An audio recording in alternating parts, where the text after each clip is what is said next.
In this chapter of our lives, we are going to be talking to our creative projects like they are our lovers. Okay, okay. What do you mean, Makambe? Well, how would you talk to somebody who you were falling in love with? What's that process? Does it not begin with you asking soft, gentle questions? Does it not start with you actually becoming that person's friend? What if we talk to our writing projects like that? What if we understood that they were their own soul existing in the universe and that somehow something in our soul was attracting that soul to us? That there was like a mutual this that was happening? What if we looked at it like that? Instead of this thing that you have to like figure out and control and muscle through. If you try to control a lover that you are with, we have a word for that. And that's not what you want to do, nor is that how you would like to be treated if somebody was getting to know you, falling in love with you, courting you. I believe that our projects are existing souls that are already floating through the universe, and we get to be in alignment with them in order to create them. There's some ideas that float around the universe that are sort of universal, because lots of artists have described this phenomenon of like the idea of visits, and if you don't jump on it, then someone else is going to get it because the idea will go and find whoever it wants to actually co-create with, that is like ready to receive it and birth it through. There's a really funny thing about, was it Michael Jackson always, I don't know if it was Michael Jackson or Prince, but one was always like, well, I gotta write the thing at 2 a.m. because I don't want it to go over to Prince or Michael Jackson. Anyway, what if your project is actually a soul, like in the same way that a lover is an energy that you can attract, and that it's also something that you have to be ready for? And don't be intimidated by the idea of having to be ready. Being ready actually is achievable in really small, incremental, step-by-step motions and intentions and practices that you can implement. So, for example, if you are getting to know someone, one of the first things that you're going to want to do is actually create some kind of consistency with the way that you communicate and touch base with that person. So in the same way that when you're dating someone, let's say you are the type of person who likes to have a check-in every day or a little good morning text every day. Cute. I know some of you people are cute. You guys are cute people. You guys are cute. You should date me. But there is something about that constant check-in that builds trust, that builds accountability, that builds connection. And it's the same thing with your creative projects, especially when you're making things that are long form. A play, a script of any kind, a screenplay, a novel, anything that you actually physically couldn't really do in one sitting. I guess you could write a screenplay or a play in one sitting, it's happened, but we understand with long form projects that you have to go to them and come back. And even if somehow you can just get all of it out in one sitting, you still have to come back and edit it and make sure that it makes sense, right? So what if we could actually just slowly show up for our project and show the project that it can trust us, and we also at the same time get to learn that we can trust it? What if all you have to do is just to show up and be devoted to that project in the way that you would, with openness and curiosity and commitment, but also a sense of freedom and looseness and play that you would when you were in a new relationship? What if you just, the way sometimes you'd be having like, we'll have a date night every Tuesday and Thursday. What if you and your project had a little date every morning for 45 minutes, 30 minutes, an hour, 20 minutes? What if you decided what that frequency was and what the level of intensity of those meetings was based off of what you can actually handle? If you were dating someone, should you want to marry them today just because you met them early at 9 a.m. on Hinge? Is that a realistic expectation? So is it a realistic expectation that after putting in no work and kind of like having intentions, but just in your own head, but you're not actually sitting and making constant contact with this other soul. Is it a realistic expectation to then all of a sudden have coffee with that soul with like very, very like, I have to make this work, I have to make this work energy? Is that person going to marry you? Number one, period. Is that person going to marry you today? No, because you haven't built the trust and the intimacy yet to allow that connection to actually foster the way it would need to in order for you to get those outcomes. Is it making sense? Talk to your project nicely. I actually speak to all of my writing projects like they are another person in the room. I know you can actually get to this level of clarity and understanding of what that soul is. You know, when you date someone or even someone who you're friends with or a family member, when there's another soul that you know really, really well, sometimes they don't even have to be in the room, but you can understand, oh, this person would really like that, or this person would hate that, or this person would feel funny about that. You can get to that level of familiarity with your writing project.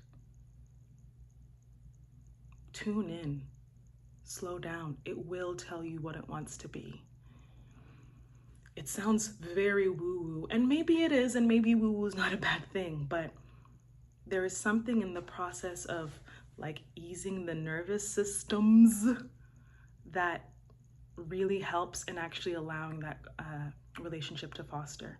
So another thing, if you're dating someone and you're trying, let's say you're like, I just turned 30. I need to get married and have kids. This is the outcome I want. Gotta find someone somewhere who I can do the things with, and hopefully I'll be really in love with them. If that's the energy that you are going into your project with, that project is gonna sniff that a mile away and be like, oh, fuck that. I'm gonna go to Prince. May he rest. You know what I mean? Insert name of other writer. You have to be able to welcome it, and you have to also understand that you are worthy of receiving and bringing this project to its full fruition and making this project the best version of itself. Let it be another soul in the room.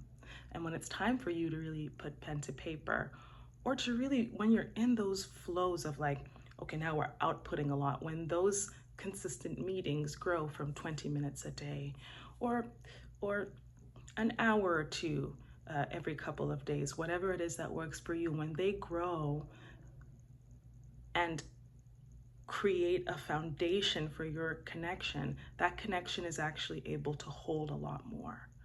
In the same way that if you're dating someone, as time progresses and as you come together and co-create, and as you even squabble, as you learn each other, the intention to move forward and build together becomes easier, doesn't it?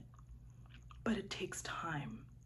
And sometimes some of y'all think you're not writers because you're actually not patient. It's not that you're not a writer, it's just that you're not patient. There is a sense of allowing that needs to happen. There are some of you who feel unsure or insecure about the idea that you have. You don't know if that idea is good. Well, first of all, I'm letting you know that it is good. And all that idea needs to be really is a starting place for intimacy and conversation with yourself and with it. So sometimes the idea can only come to us in the form that we'll be able to receive it. And sometimes maybe we're not at a place to actually be able to receive the idea in a more nuanced form. I have that with kind of everything that I've ever written all the time, but I'll give you an example. There's a piece that I'm working on right now that I started writing 14 years ago? How old am I? Yes, I remember being in university and I had this concept for this piece. Ooh, I can't wait to share it with you. Ooh, when it's time to share it with you. But I had this concept of this sort of an alternate reality, let's say. And it was pretty clear, and I had a general sense of the world, and I had the main characters who were in it, and I had a sense of what those character dynamics were. The idea came to me. And I tried to write that play, and I should see if I can find it. I'm sure it's very, very, very bad. The way that I was trying to express the ideas, while the ideas themselves had something to them. There was no nuance or craft or scale. And also, I was not mature enough to be able to really understand the complications that those character relationships and that this world and this universe that I'm creating actually wanted to have. But that's something that I can say now where I'm at with the piece, because I have continued this relationship of intimacy. So I have grown and the piece has grown because I'm basically able to understand and download and translate and build with it in a more nuanced level because I have learned it over the years.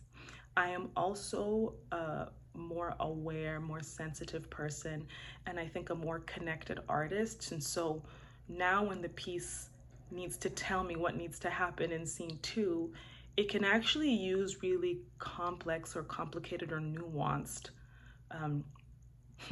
dialogue, for lack of a better word, or messages or inspiration, because I can actually receive that now. But if that piece had tried to come in with everything that it is right now 14 years ago, I wouldn't have been able to do it. In fact, I tried, but all I could sort of hear was just little pieces of it. Does that make sense? So it's kind of like as you get to know somebody, right? You get to see more pieces of their soul. And as you get to receive and get to be on the same frequency, you get to just, I don't know, you get, I don't want to say like to get it, you could get it, but even though that sometimes it does feel like that and that feels nice, it's really about being in resonance and being able to show up consistently so that that piece can actually share with you its nuanced needs and wants. And in the same way that you would like to get to a place with a person, perhaps, where you can share your nuanced needs and wants, so does your writing project. I promise you, you are its dream writer. You're the dream gal, you're the dream guy, you're the dream person. Like, it sits in its apartment and it like writes a list and like tries to manifest you. It's just like, my dream writer. And it literally has a list of all the things that you have going on for you. It's thrilled that you have the cultural background that you have. It's thrilled that you have the awareness that you have about the things that you specifically you care about. It's double thrilled that you care about a lot of things that other people don't care about, or at least don't speak on out loud because they're scared, or it's not cool, or maybe they don't know how to. That's actually why it's so excited that it came to find you, because you are weird and it likes that and it needs weird. Because it's also weird, and if you're weird, you need another weird person in order to have intimacy, I think, or at least somebody who can hold that weird and reflect that back to you beautifully and encourage it and know that that weirdness is ultimately good. That weirdness is not bad. Weirdness is not weird. Weirdness is simply expression. And the more that we can express ourselves and be comfortable doing that with nuance and specificity, so that when we say the thing, we set our audience up to understand exactly the thing that we're trying to say vibrationally. Isn't that hot? Your project is waiting for you in the same way that a lover is waiting for you, and you know how to love. You know how to be a lover, especially if you're watching this far. You are a lovely person and you know how to be a lover. You know how to love a partner. You know how to love a child. You know how to love a sibling. You know how to love a friend. You know how to love even a different creative project, but stop trying to control it. Stop living in the space of the outcomes. If you want to write your play so that you can win an award, or so that you can, I don't know, make it into a movie so that it can make you thousands of millions of dollars. It is okay to have those goals, and those are beautiful goals to have, but my thing is like, don't lead with that energy. Date that play. Date that screenplay. Date that novel. See if that's the one who's going to take you all the way to the top.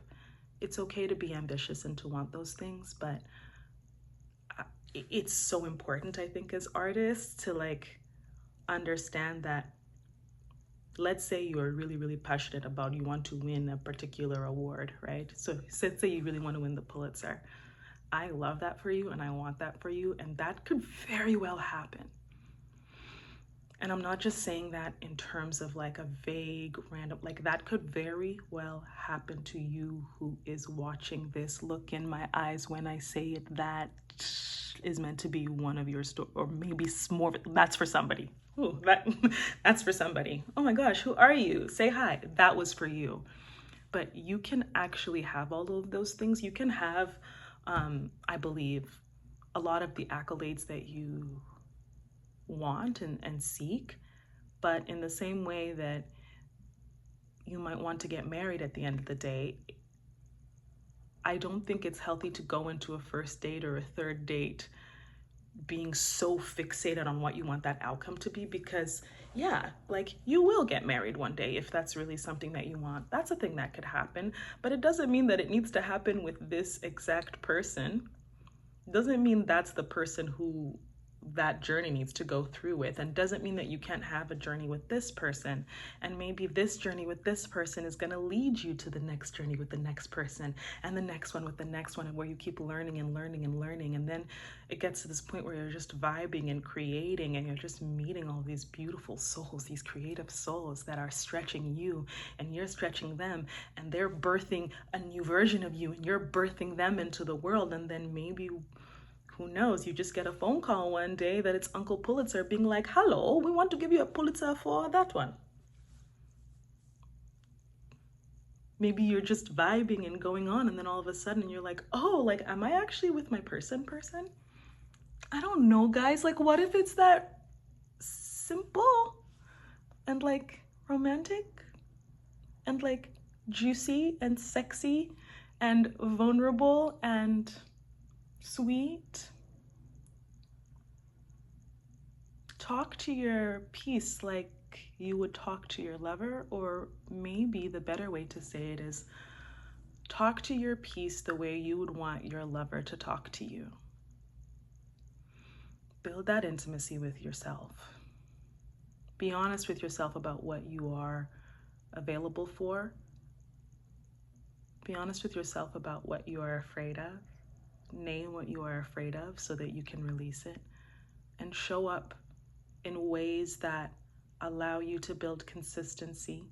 Celebrate this other soul. Allow this other soul to celebrate you and teach you about yourself. What if that's what all our creative projects are? It's actually just similar to what every sort of soul thing that we're doing, friendship level, romantic level, familial level, with your pet, I don't know your business, with your sport, or I literally don't know your business, except I do. I know that you are needing some reassurance for the thing that you've got going on that's like percolating. It's like, yeah, like the guy in the neighborhood, and you guys are always making eyes at each other. It's like, ask that guy to coffee. Ask him. He loves coffee, and he probably will love you. And let it be low pressure, but make a soft commitment to keep exploring. And if you make that soft commitment and you don't put too much pressure on it, it'll let you know what it needs to be. In the same way that people are in our lives for a season or a reason or a lifetime, it's same with our creative projects. Sometimes we're just supposed to dance with them for a little bit and we don't finish them, and that's actually okay. Sometimes we're supposed to have them and finish them, and they continue to live and breathe out in the world and continue to be in relationship with us in a really active way. And sometimes we're supposed to meet them, and then we're supposed to bump up against each other, and then we're supposed to go our separate ways, and then we're supposed to come back. I don't know, guys. What if it's that cutie? What if it's that cutie? I love walking people through this process, and I love walking people through this logic. One of the things that I do is I help writers finish making their thing. My favorite thing about this is how capable people end up feeling when they realize that, oh my gosh, it's gonna sound cheesy, but it's true. how capable we actually all are and how chosen we all are, but we have to choose ourselves. It sounds like a cheese pizza. I'm not trying to sound like a cheese pizza, but that's actually true. If you'd like some support in walking through to the completion or the beginning or the processing of your next writing project, I would love to help you. So peep the description box down below and yeah, we can talk about some options, but have a good everything and like happy dating, project dating, happy, oh man. Oh man, this was going so good. I was going to finish this with a nice banger, a nice one-liner, something nice that, you know, those of you who like to take notes, you can even take notes and write, whoa, wow, wow, that was a nice thing Makambe said. Okay, Makambe is sorry, but she'll see you soon. I'm rooting for you. Happy writing. Bye.